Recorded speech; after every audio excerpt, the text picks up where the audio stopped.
Hey, Peter, do you want to hear some trivia? Oh, mate, I love a good game of trivia. Guess what happens when a chook and two pelicans get together? What's that, mate? A clucking good time. That's right, you pelicans. The wobbly chook has jumped on board, keeping the bird presence strong. Whether you like a pale ale, brown ale, IPA, or a lager, the wobbly chook has you catered. Crafted from Yamba's finest chooks. Better still, Mick, how do we get some wobbly chook? That's easy, P2. Jump online at www.wobblychookbrewingco.com or pop into 26 Cole Street in the heart of Yamba. And have a clucking good time. Cluck out. Cuckoo!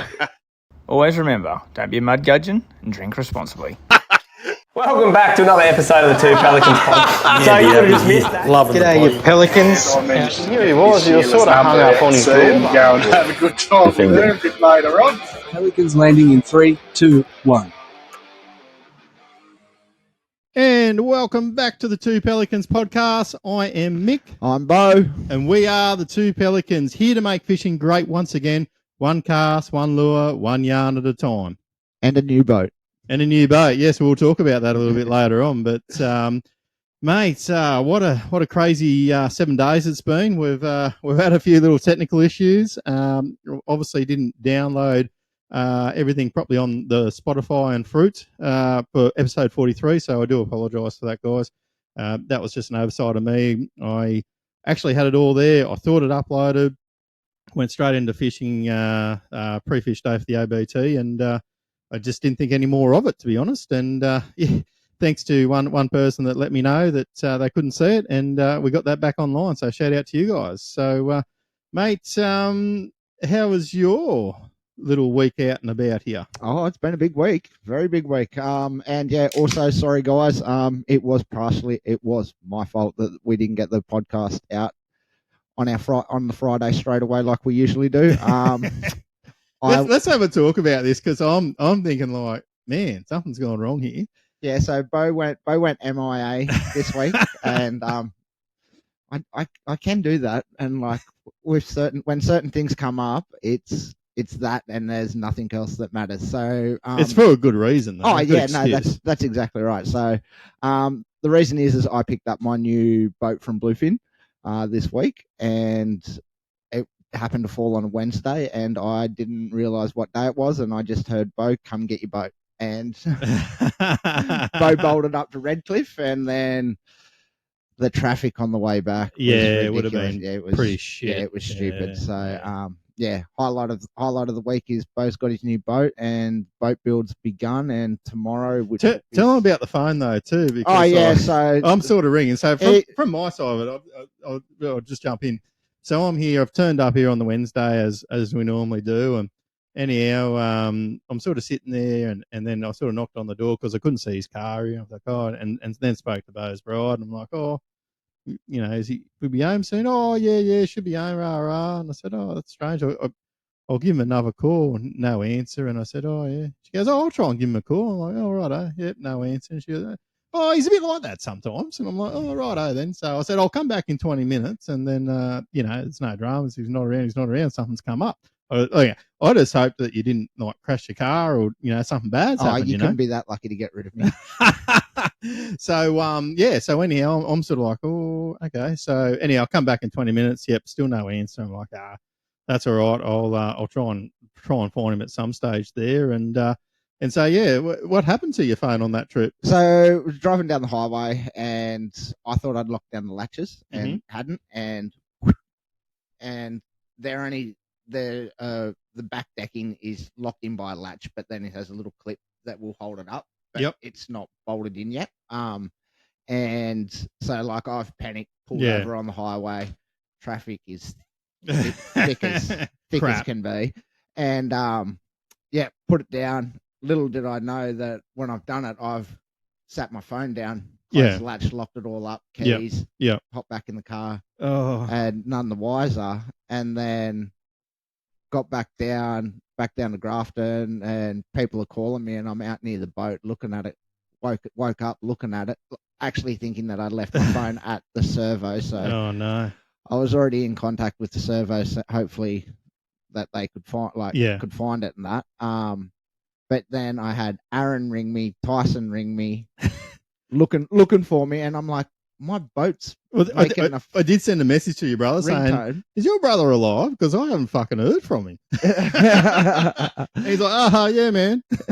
And that, so then found my phone, called Corbs up, apologised my ass off, told him that I got my boat, and here we are now. No, and that's fair enough too.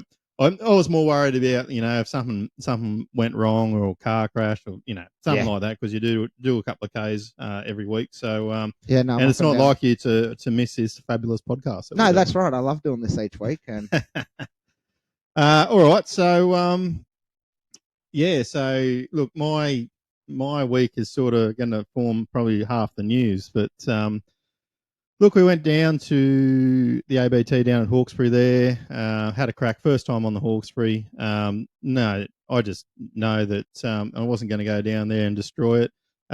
It's a wonderful looking fishery. I just couldn't really get my head around it because there's just so much, that looks fishable. You know what I mean? And a lot of different sort of styles of techniques can be pretty much applied in that river. It's got everything. You know, like it's got all your edges that you ever want. You've got washers like out the front. You've got all your boats, your pontoons, your racks. You have natural edges upriver. You got like little bits of gravel reef, and it's just a massive, massive area. So anyhow, we had a crack. I didn't get me 10 fish, which was disappointing, but not bad for a first time being there and understanding it. It was a real funny sort of, and talking to a couple of competitors too, like.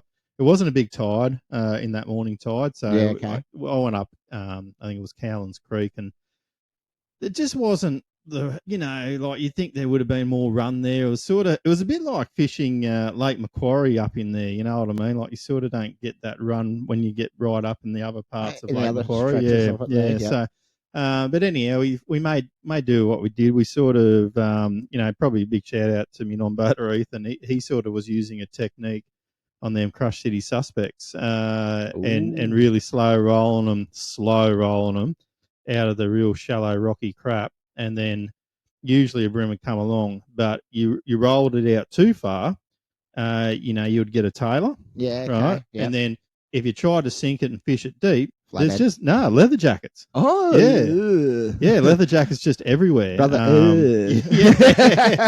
And look, on the second day, the other non-boater there, I just can't think of his name, which is really bad to me.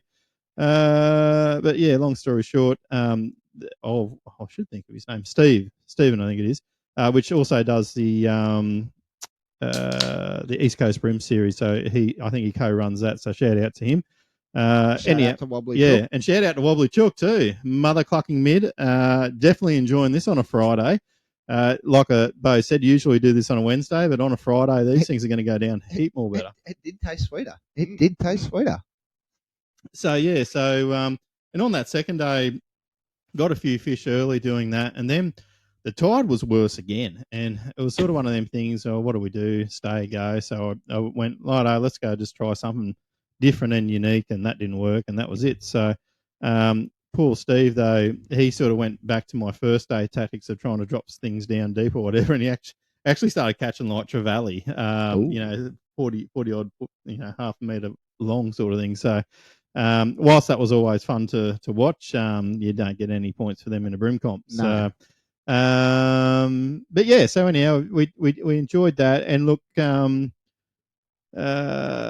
I think there was an incident that happened there, and this will probably form part of the thumbnail for this episode, and we'll talk about that a little bit later on because we do have a fair bit to cover.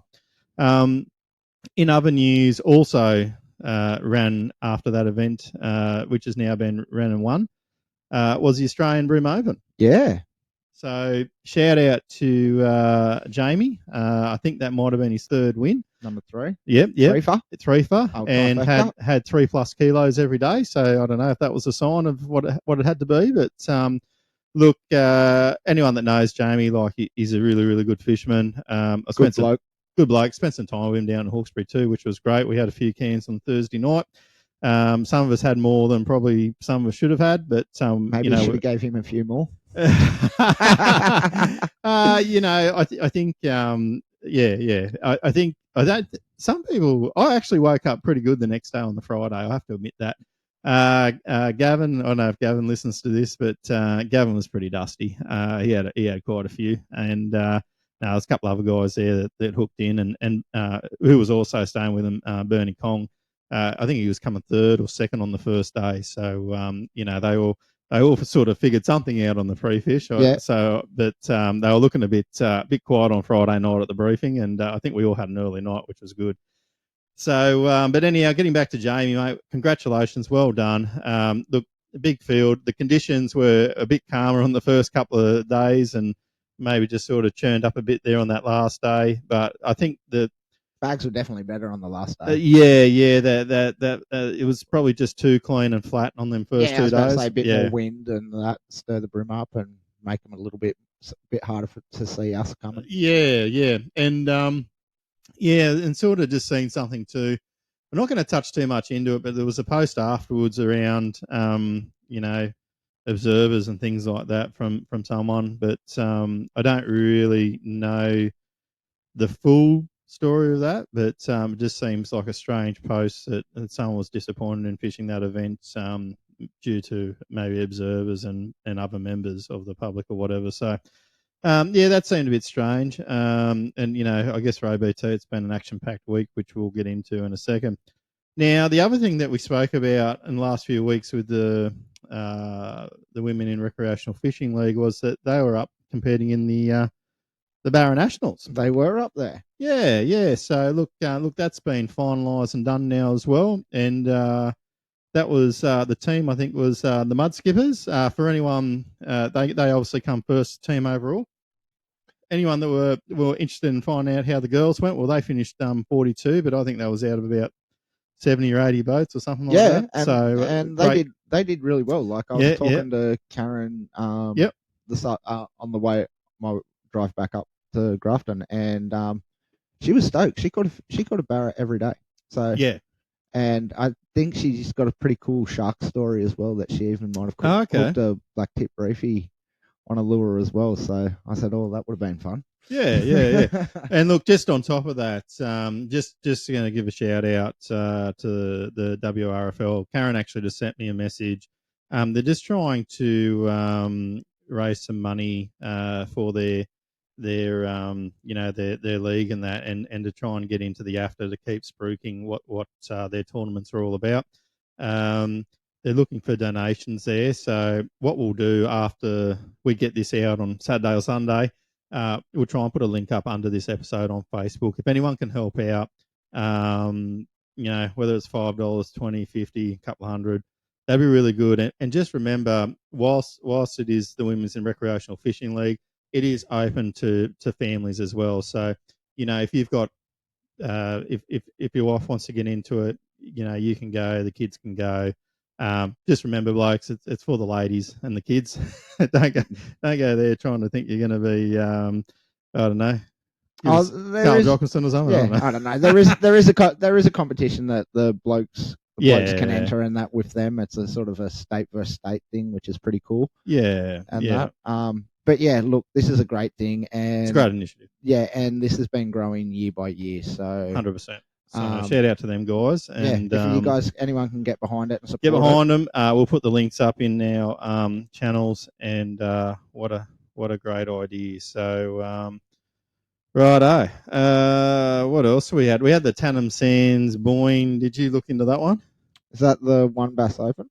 The what? The One Bass? No, but tell us about the One Bass. I just saw that the One Bass was over at the States over there, and they had over 100-pound bag for 3 days ago. Holy Jesus! Yeah, and there was a couple of 30-pound bags, 33-pound bags dropped in that, and a fella needed a 33 to take out the win, and he dropped a 35 on the scales. So yeah, right. That was a pretty. I don't have full story, but I saw that last night, and I was like, oh, that's some good fishing over there, mate. That's look, 100 to hit the 100 club, is a massive thing over there to do that. So in a competition, so look, so it was the Boyne Tannum HookUp. Now here at the Two Pelicans Podcast, we try and cover everything that we can. And this is something that I sort of have kept my eye on for the last couple of years, just as an interesting thing. Yamaha do get involved, and other sponsors as well. And yeah, I just found it was interesting to sort of see how that was going. I've seen a few Facebook posts. I just can't really see anything on my crappy phone about how it all went. But look, it is a bit of a family fishing competition. I don't think it's too serious, but I just wanted to give them guys a plug. And if you're up there around Central Queensland, Sunny Coast or above, if you want to get into something like that, that's a bit of fun for everyone. Then I from what I've heard over the last couple of years, that is a good competition to get into. All right, coming up, what do we got here? Got a few mud gudgeons. Ooh, got a few. Well, you were down Sydney way, so. Well, it's funny you should say that because some things I just don't see up here, right? Yep. Yeah. So anyhow, little old Lawrence is pretty sheltered. Yeah, it is. It needs to be. I need to be sheltered from the big bad wide world of dickheads. So, look, first one, I was the mud gudgeon. So, but lovely, mother and son were at the weigh in there at the Hawkesbury and just started talking to them. And one thing that I've done is I've actually ordered a whole heap of kids shirts. And my idea was when I was away at competitions to give them away. Yep. Anyhow, I've sort of started talking to him, and he's a nice young fellow. He was interested in the boats. He was interested in the fishing. He was interested in the cars, He's seen everything as like this is so cool, It was really good to see, and he was asking a lot of questions, and he's like, oh yeah, what's your boat look like? I said, oh, it's back up on the trail, it's back up over there, it's probably about 100 meters away. And he goes, oh, what's it look like? And I said, oh, if you look at all the logos, you'll see all these logos on my shirt, you'll see them on the boat, you'll figure it out. And he's like, oh right, I'll go for a walk, right. And I said, oh, mate, would you like a shirt? He's like, a shirt? I said, yeah, I'll have a shirt. Yeah, righto. And anyhow, I realised I left the shirts in my jigger back at the caravan park, so I felt like a fucking idiot. I said to the mother, look, I said, look, I can go and get them, but I said, it'll probably be 20 minutes because I felt really bad. I generally felt like a shit person. Yeah. And anyhow, she's like, oh no, don't worry about it. She just said, oh, she loves like just talking about boats and he'll enjoy going to have a look for it and all that. And I said, oh, righto. And I said, look, I'm happy to mail one to you. Yep. This is my fault. And they were both fine with it, So that was really nice of them. But really good to see down at that tournament. There was a few kids getting around and having a bit of a sticky beacon and looking in the boats and stuff like that. So yeah, that's cool. and that's what it's all about is getting the next generation interested in the sport. So now the other mud gudgeon. So we went to a pub, or I went to a pub there on Sunday because the other guys were getting ready for the ABT Australian Open pre-fish, right? Because there was no break in between. So after a long day's fishing and the incident that happened that we'll talk about in a second, I thought, you know what, I'm just going to go to the pub. I'm just going to buy a steak and just drink a couple of schooners, have a slap, and go home. And so anyhow, I'm there doing my thing. And anyhow, I thought I'll go to the pisser. And I've walked in. There's just two dudes, like 18 man, just doing like drugs. Just doing drugs. Like not even going into the cubicle and holding hands like they normally do. They're just like plain sight. And they just looked at me and they go, oh, we thought you were the security. And I'm thinking like, well, you just weren't fucking running real far or hiding or doing anything. Yeah. And they just kept doing their own little thing on their little as they do. I won't get into how they were doing it. But well, I was doing a wedding a couple of weeks ago, and there was no hiding it whatsoever. Like I was like, is this? And like this was a wedding that they'd spent a lot of money on, and now we just refer it as the Coke wedding because I literally, well, there was 150 people there, and it was canapes. So and there was 12 different canapes for the wedding, and probably 80% of that got thrown in the bin. Yeah, right. So one thing that probably annoyed me about this situation, right? the toilets were anyone could have used. A kid could have went in there, right? Yep. Okay. If you really, really need to do that, can you just go in a cubicle and shut the door and do it? You know what I mean? Like, if a kid come in around the corner, like, fucking hell. Anyhow, so have a bit of class about you, mate. Oh, it's just something. Get a little sniffing jar. A little sniffing jar. I don't know. I don't know. Oh, fuck me, you wankers down there. So yeah. So anyhow, I was sort of pissed off about that. Yeah, well, that's exactly right.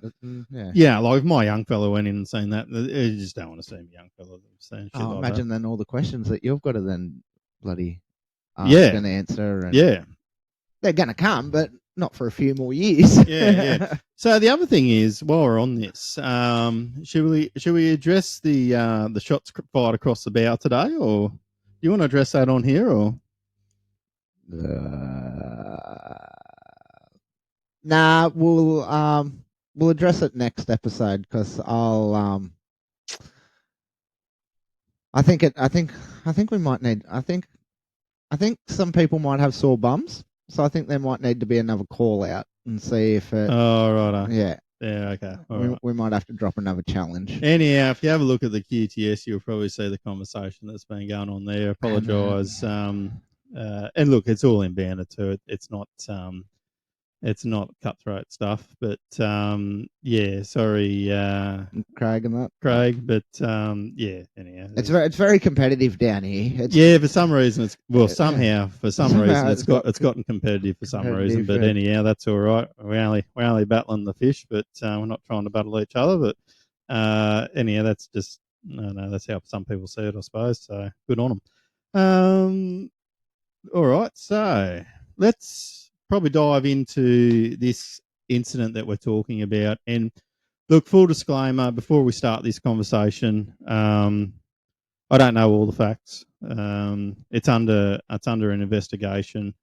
I think, there was a lot of things that happened on that day and things that were checked that obviously played a part in making sure that life was safe. Safety was number one. Safety was paramount. And it always is at these comps ran by.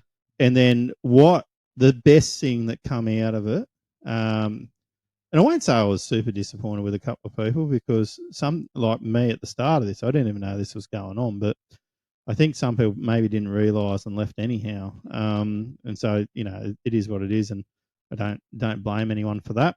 But it was sort of just it was something that was a bit out there. But on day 2 of the ABT, there was a boat that did capsize, and we're not going to get into who or what names or whatever. We're going to talk about probably like the process. Some of the, I don't know, we could probably say some of the reportings by the media were not real good, but we'll talk through that, or incorrect, I should say.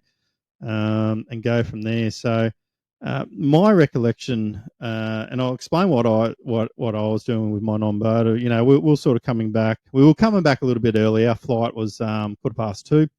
We were coming back, and we got back probably about, I don't know, 2-ish, bit after 2. And I thought, we'll just go fish a couple of pontoons before we go hang our key tagging. There's a couple of boats and pontoons not too far away. So I went and done that, and anyhow, I can't even remember who sort of said what, but 2 comments were, someone's capsized and Chris Hickson's run ashore or run aground on a bar, and like sandbar. I'm like, and I'm thinking to myself, well, this isn't good. Or when they told me, I'm thinking, is this related as well? I'm thinking, is this, something's gone wrong? Like, 2 people, coming and swerved and yeah. So I was sort of like, oh shit, and but that's all. I didn't know where it happened, what had happened, anything like that. And anyhow, as you do, you sort of, you weigh your fish in, you get your boat on. And I was doing all that, and as I was getting my boat on, I seen one angler that I know come back, and it was really strange because there's a group of anglers sitting around that boat, and I'm thinking, oh man, he must have slayed him, you know what I mean? That was my first impression. Like, he must have slayed him. They're sort of saying, "Oh, how'd you get him?" Whatever, you know what I mean? Like, you know, sort of success attracts people. Yep. And anyhow, so I didn't think too much of it. But then when I come back down after I parked my boat up and just packed up one or two little things, I come back down to obviously support the tournament, the ABT, and anyhow, I do notice a guy off to my left, and he's just on the ground, and stupid me, like I feel like a dickhead sometimes. I'm thinking, oh, he must be really shattered. He might not have caught any fish today.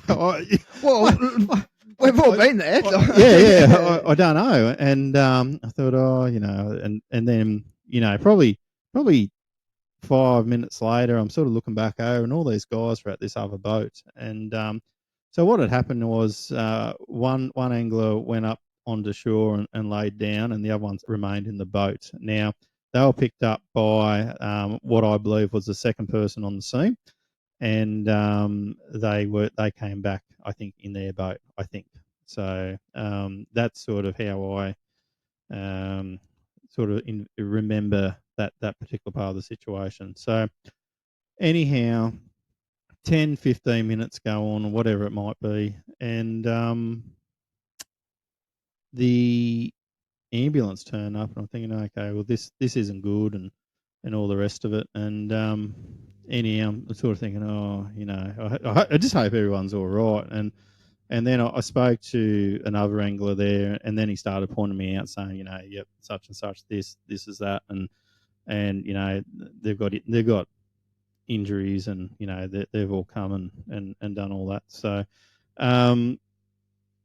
yeah. So I just think, what else I got there? I just think, like,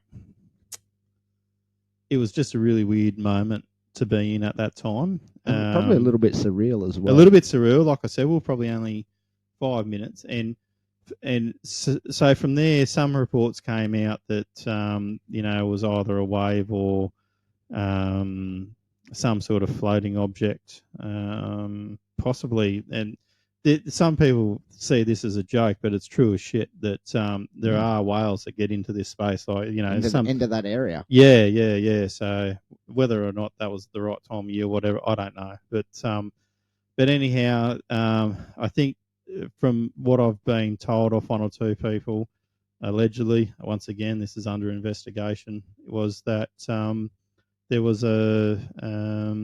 maybe some debris or something like that in the water that they've hit and has caused them to capsize.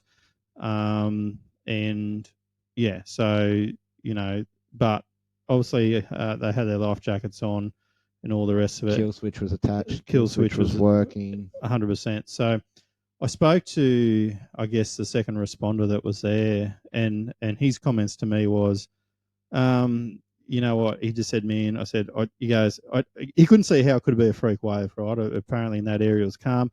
Yeah. You know, possibly it could have been, if it was a wave, maybe it was a cruiser wake, because there was a couple of them getting around throughout the day. And, you know, it was probably a 5 metre-ish boat, but, you know, them cruiser wakes, you know, if you do hit them at speed and you're not aware that they're coming, you will launch your boat. I was about to say, you will end up like Superman. Yeah. So, well, I think we saw that the other weekend at Yamba. What do we do? No, Phil, Sweet Chili Philly sent his. Oh, did he? Sent it sky high. Yeah, righto. Yeah. So anyhow, and by then too, the ambulances turned up. Getting back to it. Oh, mate, a couple of big guys helping me out, you know, out of the boat. And, you know, I think it might have, I'll say the anglers at the end that helped, you know, get the boat back on, because I think that was a big effort. You know, a couple of people couldn't have done that sort of thing. And more importantly, this shows the camaraderie and I guess what anglers do for each other as well, which should be what this podcast is all about, like anglers looking after each other and helping each other out where they can. So anyhow, long story short, they're there. They've come out. I think they might have, one of them at least had the green whistle. I I think Morgo was doing his presentation, and you know, he was sort of having a little laugh and that because he was probably much higher as a kite. But that's always that, and look, that's always probably a little funny side of things. Yeah, once everything's okay, that green whistle can make you say some pretty funny stupid shit. Put it this way, I think the fella didn't really want to go. I think he felt he was okay, but just for observation purposes, and that they did eventually go, but his boat did turn back up. So big shout out to the water rescue guys. They pulled that back in. And basically gave us the rope, and a few of us pulled it back over to the side of the bank there. They also stayed and gave us one of their special bilge pumps that they can just put in and run it. So what we had to do, obviously, it was upside down, and there was a couple of things that were competing against us. One was a power pole, and so the power pole and the motor, you know, we sort of had to keep the boat out a little bit to flip the boat to be able to flip it. Yeah. So if you've ever capsized a boat, or you probably even would have noticed it with a Canadian canoe as you grew up, right? You would have seen that when you get in underneath it, there's a bit of an airlock. The bubble. Yeah. So it's actually quite. You know, you have to hold it before you can really push it up. And for anyone that's seen it, and it'll be on the thumbnail, was that this is when I think the media took the photo of about 8 guys, and there was other guys that were probably out of that shop that were helping as well, because they were going to come back over. As it come back over, just try and hold it still so it didn't roll back over or do anything crazy like that. So, and look, the names that I'll mention later on, you know, I have to be honest, it's not all the people. I'm only mentioning the people that I know. But there was a lot of guys there that, you know, that I didn't know either. And, you know, I do apologise if I didn't say your name up after this, but there's a reason why I'm going to say a few names. Yeah. So anyhow, long story short, so now it's uprighted. The next job is try and get it on the boat ramp. So we're looking at boat ramp on the boat trailer. On trailer. Yeah. So anyhow, the water's slowly going out of it. There's a couple of guys in there bailing with buckets, which was great. We just held it steady because it was still quite unstable with weight and all the rest of it. So anyhow, we got it to a point where we thought, you know what, we can sink the trailer now and then get it on there. So in that process, I think someone tied up the power pole. Yep. But we still had the problem with the motor. So the motor, obviously there was no power to it. And maybe a shout out to Garmin, its electronics were still running. But there was no power to the motor.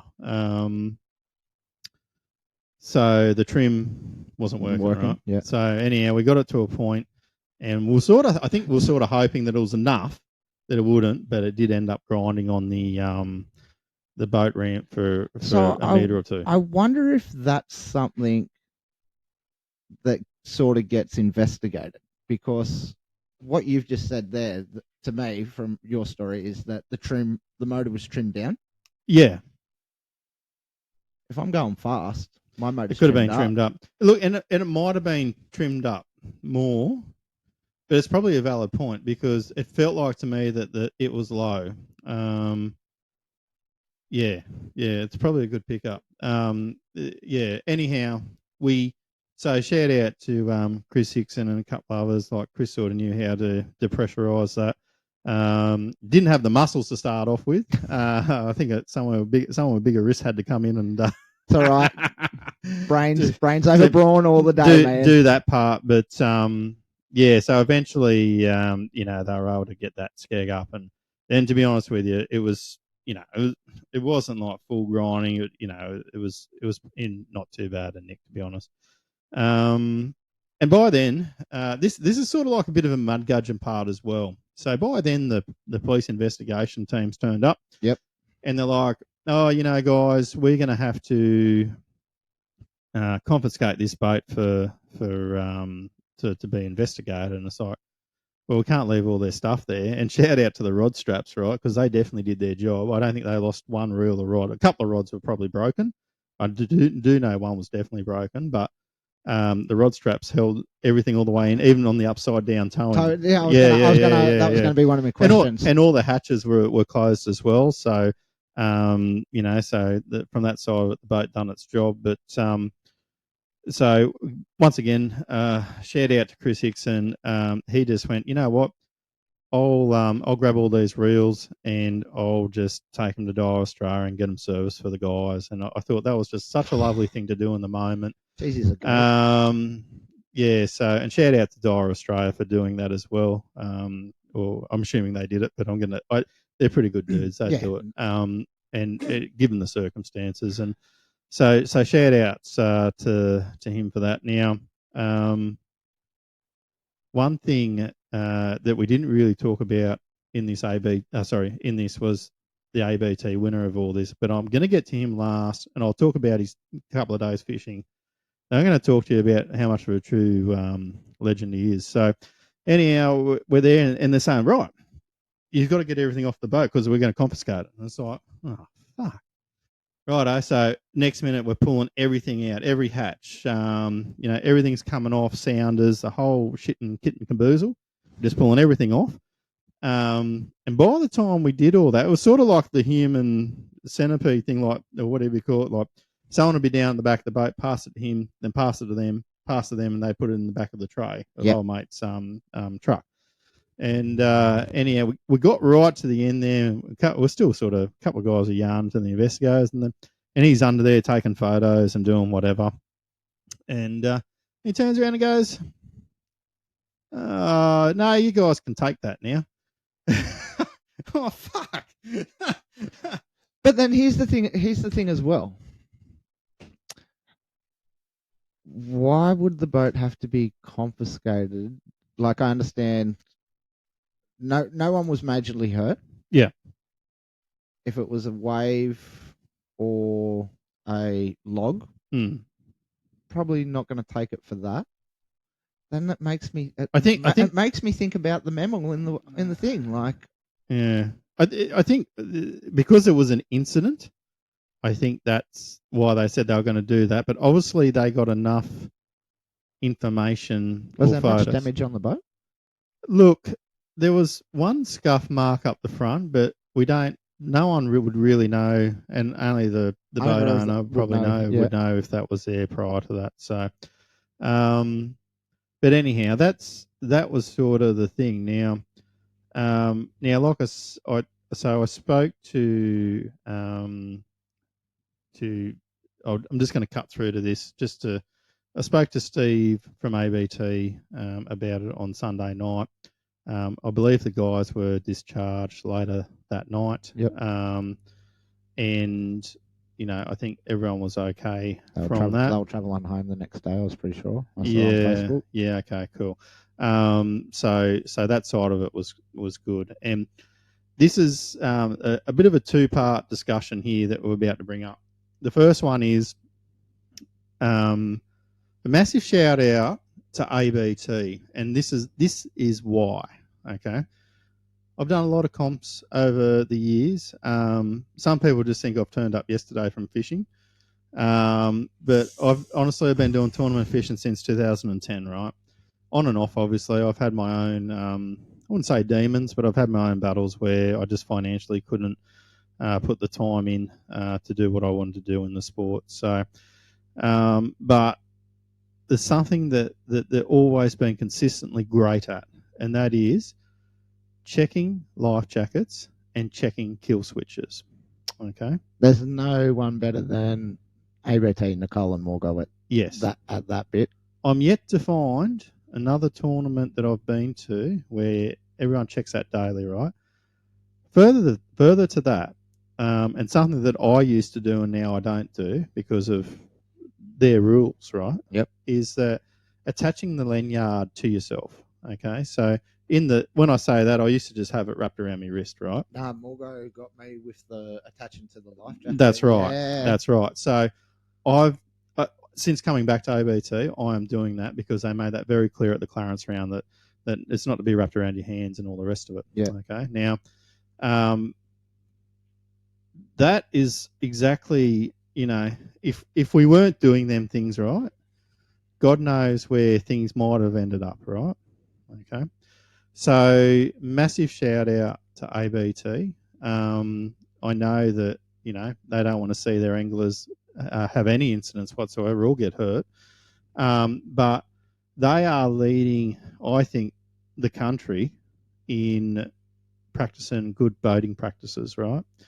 And it's not just this year. They've always been up there doing it. Every other comp that I've gone to, they dip their toe in it. They dip their toe in it. What I would say is that I don't know if there's many that test kill switches. No. So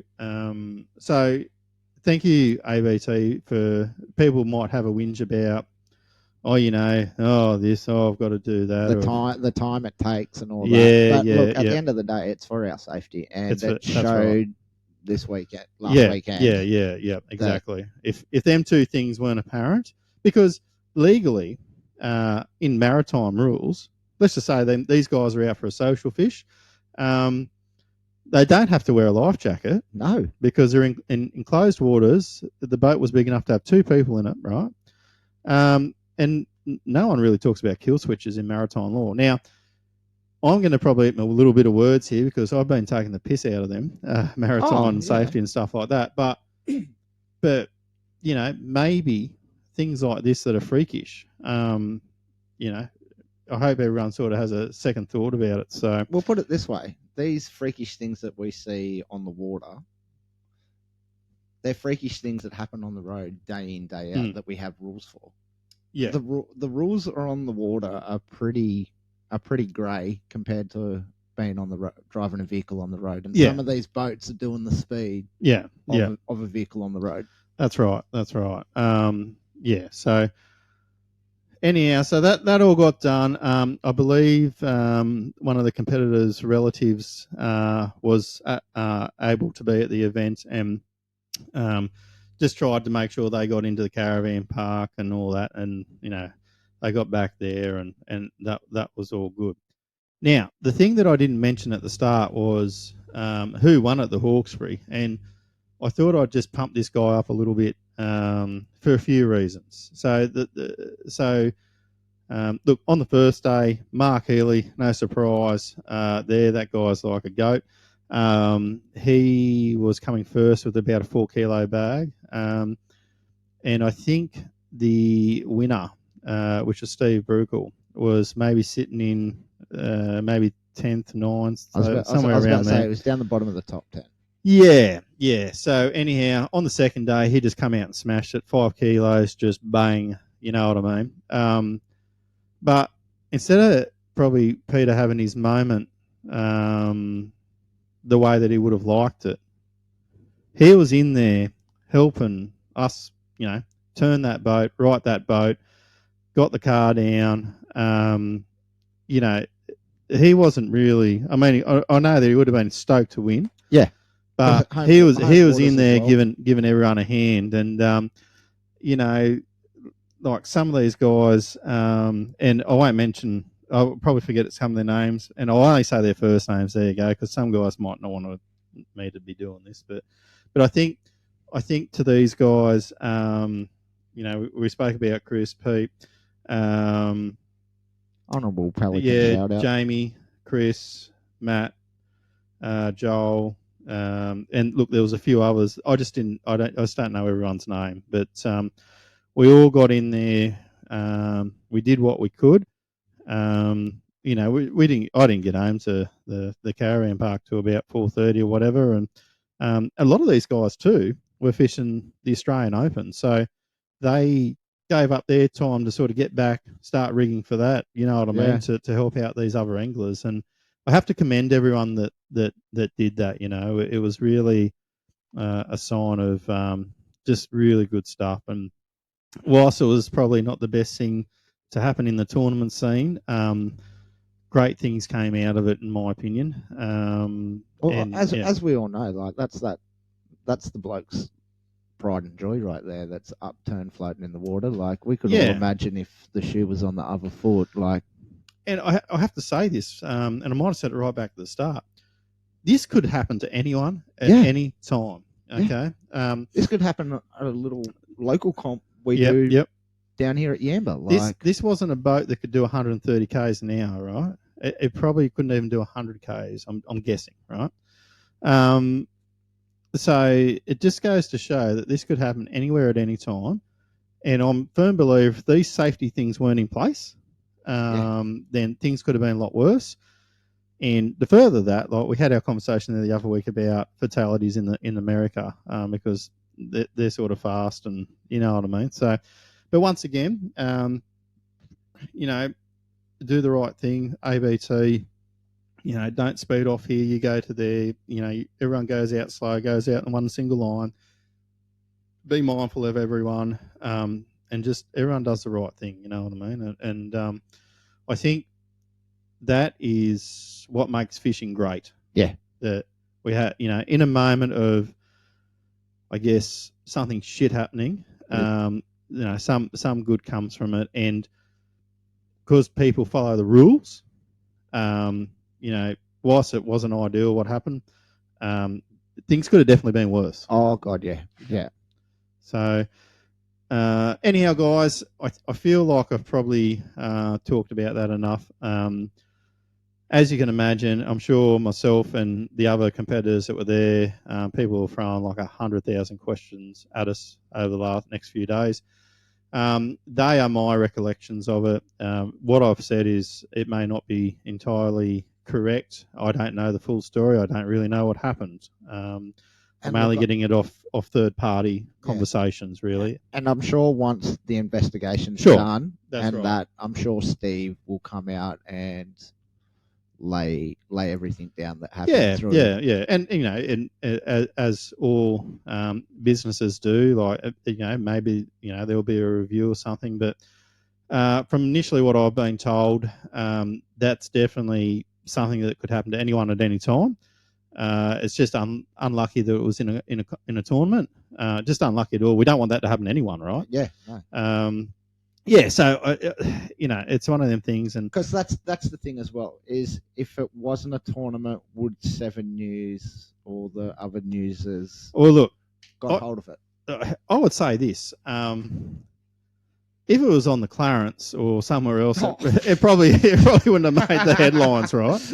But you know what? I don't know whether I've been living under the rock for the last 10 years, but I just didn't pick up the little bits and pieces that were happening around me when I was there. You know, I was watching the weigh-in sort of thing. I was talking to other anglers, and you know, as I started talking more and more to other anglers, it's sort of like, I heard this happened, or oh no, that's one of the guys down there, or whatever the case may be. So yeah, I just feel that you know, it was just an unfortunate incident to happen. It could have happened to anyone at any time, to my knowledge. Yeah. You know, I'm not by no means an investigator or anything like that, but you know, the steering sort of looked in check. You know what I mean? Like the boat didn't look destroyed or mechanic. I mean, obviously, when the water gets into your batch, you have a brown out. Things don't work properly, right? That's just how it is. So. You know, but, you know, there was no, you know, like there was on the steering, didn't look like anything was busted on that, or the wheel didn't, you know, the steering wheel wasn't off, or that sort of stuff looked okay. But once again, I'm not an investigator. I'm not a boat dude. So, you know, but like I said, it's just one of the things that could happen to anyone at any time. And I'm just glad that these guys are safe. And I hope, look, you know, what can you say? Like, I don't. The thing is, like from my first reports, people mentioned that I don't even think they were going all that fast. But obviously, this is where the shit media comes in, right? So, I think I've seen in the news report that it happened at 3 o'clock. Well, it definitely didn't happen at 3 o'clock. We know that for a fact. They might have. I'm pretty sure the boat might have been lucky to come back in at 3 o'clock after being picked up. Yeah. And they've reported that it's a rogue wave, and maybe that is, but people on the ground sort of were told that by by the people in the boat that they didn't feel that that's what it was. Yeah. But anyhow, obviously the news guys decided to maybe put a bit of their own spin on it. I'm not sure. And once again, I might be totally incorrect as well. So, but I can only, like I said, I can only say what some of the other guys are saying, and that's all I sort of really heard. So, yeah. All right, so we've got what have we got? We're coming up next week. We'll talk about it more next week, but there is a QTS State of Origin next Sunday. Next Sunday, hopefully I'll be there. I'll put my name down. I might have one or two family commitments on, but I might have to do that out on the water, so I might have to forgo fishing for an hour. But that's okay. That's what happens sometimes. And obviously it's between the Queensland Team Series guys, North Coast, Bream Bass, and the Clarence Valley Sports Fishing Club. Big shout out to Craig to bring this together and pull this together as well. And shout out to each of these guys, each of the members in each group for participating and organising this as well. It's great to see things like this come to our river. And I think everyone has a great day and enjoys a bit of the old blue versus maroon. Yeah. Maroons might win if Anthony Duff is in control of how this all works with the bits and pieces, because he might be a Queenslander at heart, but in years gone by, I try to do the maths and I can't see how Queensland can ever win sometimes, but he figures a way to give him a trophy, that's for sure. Look, it's going to be a good field. I'm already, I think on Craig's page there, I think there was already 20, it might have been nearly 20 odd teams or something sitting there. So, no, that's good. And that's if all the people are doing guess the pin type thing. So. Yeah, and that's another great thing that they've always done. And looking at that there, I can't remember what I said, but I think you and I were close to the mark. Yeah, I saw yours. I was like, oh, fuck off. No, I'm thinking around. I'm thinking a bit better, but I'm thinking with all the water that we've had, I don't think it's going to be 4 kilos, but. Mate, it's but Tyson did make a good point. Like it's only a couple of 800 grammars. Like, and the river has it. Yeah. Has it. Like it's coming into the time of the year where we're expecting spawning, but it's going to look different this year with the amount of water that we've got. And I'm thinking that I'm a bit worried that it might have stunned the progression, or it might be a later season in it. I don't know. I'm not a fish expert either, apparently, but I think, I just don't know if we're going to see the bags. I hope we do. Like, don't get me wrong. I hope we do. But I don't know if we'll see the bags that I think was seen last year. Nah, I think the water just needs to be that little bit cleaner.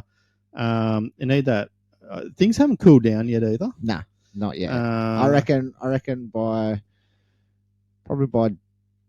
start of July, we'll probably start seeing some nice big brim bags. But I think you're right. I think they just need a little bit more time, that water to clean up a bit more, and they'll start doing their real brim thing that we're used to.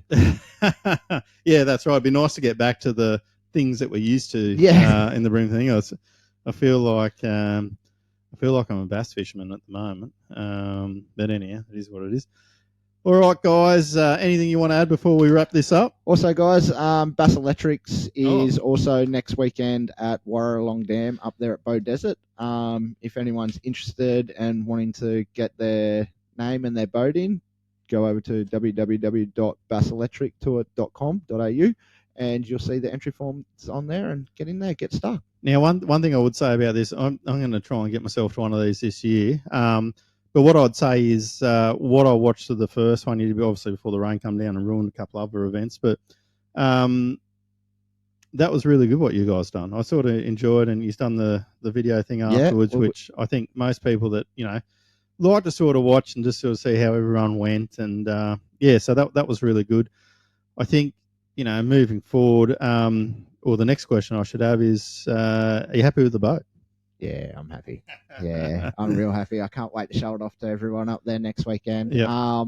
And look, I'm probably even gonna chuck a little 30 on the back, and might even send out and do a couple of little Clarence Valley comps in it as well. Yeah, of course. just to have a little muck around and that. But yeah, once she warms up, she's going to be a good crabbing boat. There's going to be lots of mud multi-purpose, yeah. multi-purpose, multi-purpose and that. So yeah, this weekend I'll be ripping out sounders, putting live scope in, Eagle 9 Live, hooking up the Minn Coder up to the front, playing, and then sending it over to sheet metal guys, our mate over there, Greg. Is it Greg? Glenn? Lenny. That's it. I'll go see him in a second. I'll stir him up. What are we getting done to it? No, he's just putting a little flat battery box in there, so at the back of the boat. So I've got my battery. Have you already spoken to him about it? Yeah. All right, I'll expedite it. I'll expedite it. Shit. Love you, Lenny. Yeah, I'll show you a picture of what it was meant to look like, and then I'll show you a picture of what Corbett gave me. So it'll be a big weekend doing that, and then really looking forward to Warralongs. Yeah, I believe other than like Somerset and Mulgrew, like your big bass dams. Yep. This is probably the home of big bass for us electric boys. Like, righto. These guys are on a different level there. Yeah. Like to win it, you're probably going to need 5.5 kilo bag, and we're talking 2 fish. Like, that's awesome, man. Yeah. That's stoked. It'll be good to see some big boppers come in. Yeah.